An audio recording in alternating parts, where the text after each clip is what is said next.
Hello friends, welcome to Eat Tasty. ಇವತ್ತು ನಾನು share ಮಾಡೋ ರೆಸಿಪಿ ಬೆಳ್ಳುಳ್ಳಿ ಸಾಂಬಾರಲ್ಲ, ಬೆಳ್ಳುಳ್ಳಿ ಗ್ರೇವಿ ಸಾರು ಹೆಂಗಾದ್ರೂ ಅನ್ಬೋದು. ಈ ವೆದರ್ಗೆ ಒಂದು ಒಳ್ಳೆ ಸಾರು ಅಂದರೆ ಇದು ಬೆಳ್ಳುಳ್ಳಿ ಸಾರು. ಇದು ಮುದ್ದೆಗೂ ಅನ್ನಕ್ಕೂ ತುಂಬ ಚೆನ್ನಾಗಿರುತ್ತೆ. ಇದನ್ನು ಹೆಂಗೆ ಮಾಡೋದಂತ ನೋಡ್ಕೊಳ್ಳೋಣ ಬನ್ನಿ ಫ್ರೆಂಡ್ಸ್, ವೀಡಿಯೋಗೆ ಹೋಗೋಣ. ಅದಕ್ಕೂ ಮುಂಚೆ ನನ್ನ ವೀಡಿಯೋ ಫಸ್ಟ್ ಟೈಮ್ ನೋಡೋದಾದರೆ ಸಬ್ಸ್ಕ್ರೈಬ್ ಮಾಡ್ಕೊಂಡು ನೋಡಿ, ಪಕ್ಕದಲ್ಲಿರೋ ಬೆಲ್ಲೈಕನ್ನ ಪ್ರೆಸ್ ಮಾಡಿ. ನಾನು ಹಾಕೋ ವೀಡಿಯೋ ನಿಮ್ಗೆ ತಕ್ಷಣ ಬರುತ್ತೆ ಫ್ರೆಂಡ್ಸ್. ಈ ಬೆಳ್ಳುಳ್ಳಿ ಗೊಜ್ಜು ತುಂಬ ಟೇಸ್ಟು ಚೆನ್ನಾಗಿರುತ್ತೆ. ಈ ತುಂತುರು ಮಳೆಗೆ ಒಂದು ಒಳ್ಳೆ ರೆಸಿಪಿ, ಸೈಡ್ ಡಿಶ್ ಆಗಿ ಮುದ್ದೆಗೂ ಬಿಸಿ ಬಿಸಿ ಅನ್ನ ಮುದ್ದೆ ಎರಡಕ್ಕೂ ಒಂದು ಒಳ್ಳೆ ರೆಸಿಪಿ ಅಂದರೆ ಈ ಬೆಳ್ಳುಳ್ಳಿ ಗ್ರೇವಿ ತುಂಬಾ ಚೆನ್ನಾಗಿರುತ್ತೆ. ಈ ಬೆಳ್ಳುಳ್ಳಿ ಗೊಜ್ಜು ಹೆಂಗೆ ಮಾಡೋದಂತ ನಾವು ತುಂಬ ಈಸಿಯಾಗಿ ನೋಡ್ಕೋಬೋದು. ಬನ್ನಿ ಫ್ರೆಂಡ್ಸ್, ವೀಡಿಯೋಗೆ ಹೋಗೋಣ. ನಾನು ಫಸ್ಟು ಬಾಣಲಿಯಲ್ಲಿ 1 ಟೇಬಲ್ ಸ್ಪೂನ್ ಅಷ್ಟು ಎಣ್ಣೆ ಹಾಕ್ಕೊಂಡಿದ್ದೀನಿ.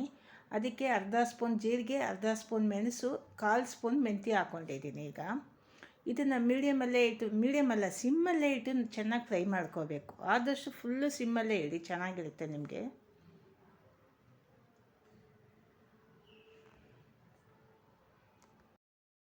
ಮೆಣಸು, ಜೀರಿಗೆ, ಮೆಂತ್ಯ ಫ್ರೈ ಆದಮೇಲೆ ಒಂದು ಬೆಳ್ಳುಳ್ಳಿ, ಒಂದು 10 ಸಣ್ಣ ಈರುಳ್ಳಿ ಅಂದರೆ ಸಾಂಬಾರು ಈರುಳ್ಳಿ ಇದನ್ನು ಹಾಕಿ ಚೆನ್ನಾಗಿ ಫ್ರೈ ಮಾಡ್ಕೊಳ್ಳಿ. ಈ ಸಾಂಬಾರು ಈರುಳ್ಳಿ ಟೇಸ್ಟು ಚೆನ್ನಾಗಿರುತ್ತೆ ಮತ್ತು ಸ್ಮೆಲ್ಲು ಚೆನ್ನಾಗಿರುತ್ತೆ. ಅದರಿಂದ ಇದನ್ನು ಒಂದು 4 ಸೇರಿಸ್ಕೊಂಡ್ರೆ ಟೇಸ್ಟ್ ಚೆನ್ನಾಗಿ ಬರುತ್ತೆ. ಆ ಪೇಸ್ಟ್ ಮಾಡಬೇಕಾದ್ರೆ ಆ ಪೇಸ್ಟಲ್ಲೇ ಸಾರು. ಈಗ ಕರಿಬೇವು ಒಂದು ಸ್ವಲ್ಪ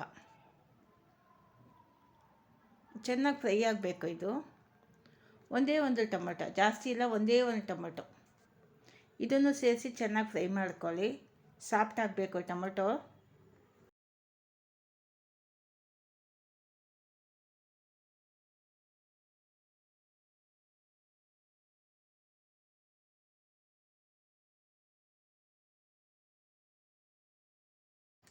ಫ್ರೆಂಡ್ಸ್, ಇದೊಂದು ಸ್ವಲ್ಪ ನಿಧಾನಕ್ಕೆ ಇದು ಫ್ರೈ ಆಗೋದು.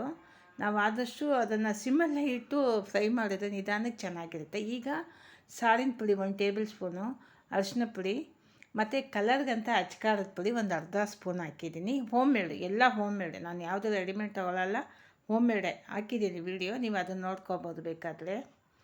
ಈಗ ಸ್ಟವ್ ಆಫ್ ಮಾಡಿಬಿಟ್ಟೆ. ಇದು ತಣ್ಣಗಾದ್ಮೇಲೆ ಮಿಕ್ಸಿ ಜಾರ್ಗೆ ಹಾಕ್ಕೊಂಡು ರುಬ್ತಾಯಿದ್ದೀನಿ. ಈಗ ರುಬ್ಬಬೇಕು. ಈಗೆಲ್ಲ ಮಿಕ್ಸಿ ಜಾರ್ಗೆ ಹಾಕ್ಕೊಂಡು ಒಂದು ಸ್ವಲ್ಪ ನೀರು ಸೇರಿಸಿ ಪೇಸ್ಟ್ ಮಾಡ್ಕೊಳ್ಳೋಣ ಇದನ್ನು.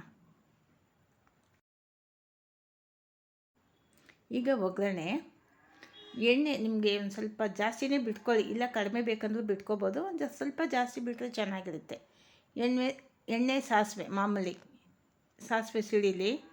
ಈಗ ಮತ್ತೆ ಈರುಳ್ಳಿ, ಬೆಳ್ಳುಳ್ಳಿ. ಇದಕ್ಕೆ ಈರುಳ್ಳಿ, ಸಾಂಬಾರು ಈರುಳ್ಳಿ ತುಂಬ ಚೆನ್ನಾಗಿರುತ್ತೆ. ಇಲ್ಲ ಅಂದರೆ ನೀವು ದೊಡ್ಡ ಈರುಳ್ಳಿನೇ ಹಾಕ್ಬೋದು. ಈರುಳ್ಳಿ, ಬೆಳ್ಳುಳ್ಳಿ, ಕರಿಬೇವು. ಬೆಳ್ಳುಳ್ಳಿ 1-2 ಬೆಳ್ಳುಳ್ಳಿ ದಪ್ಪದ ಸುಲಿದಿದ್ದೀನಿ. ಈರುಳ್ಳಿ 1 ಹಿಡಿಯಷ್ಟು ಹಾಕಿದ್ದೀನಿ. ನಿಮಗೆ ಇನ್ನೂ ಬೆಳ್ಳುಳ್ಳಿ ಜಾಸ್ತಿ ಬೇಕಾದರೂ ಸೇರಿಸಿ ನೀವು ಒಗ್ಗರಣೆಗೆ ಹಾಕ್ಕೋಬೋದು. ಇನ್ನೊಂದು ಸ್ವಲ್ಪ ಜಾಸ್ತಿ ಸೇರಿಸ್ಕೋಬೋದು, ಚೆನ್ನಾಗಿರುತ್ತೆ, ತುಂಬ ಚೆನ್ನಾಗಿರುತ್ತೆ ಈ ಸಾರು.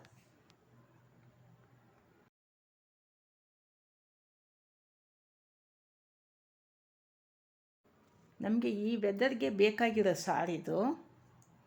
ಈಗ ರುಬ್ಬಿರೋ ಮಸಾಲ ಸೇರಿಸ್ಕೊಳ್ಳೋಣ.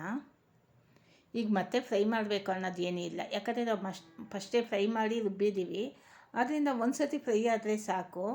ನಾನು ಸುಮ್ಮನೆ ಬಾಣಲಿ ಸೀದೋಗುತ್ತೆ ಮಸಾಲ ಅಂತ ಇದನ್ನು ನಾನು ಸೌಟಲ್ಲಿ ಮಿಕ್ಸ್ ಮಾಡ್ತಾಯಿದ್ದೀನಿ.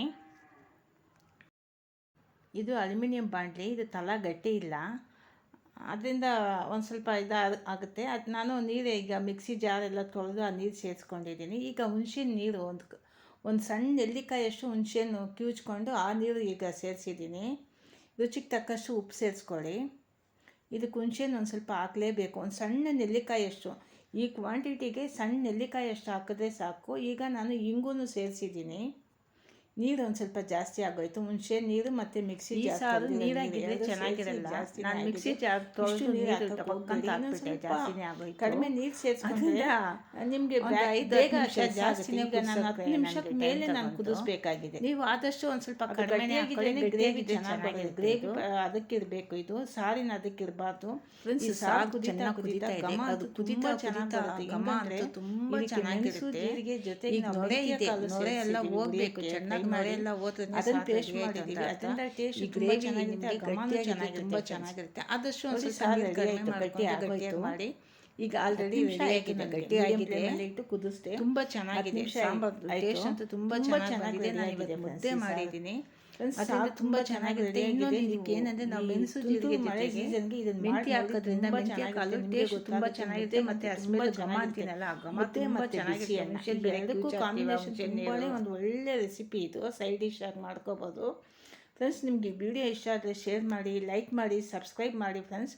ಮುಂದಿನ ವೀಡಿಯೋದಲ್ಲಿ ನೋಡೋಣ. ನಾನು ಇನ್ನೂ ಒಳ್ಳೊಳ್ಳೆ ರೆಸಿಪಿಗಳು ಕೊಡ್ತಾ ಇರ್ತೀನಿ. ಮುಂದಿನ ವೀಡಿಯೋದಲ್ಲಿ ನೋಡೋಣ ಫ್ರೆಂಡ್ಸ್.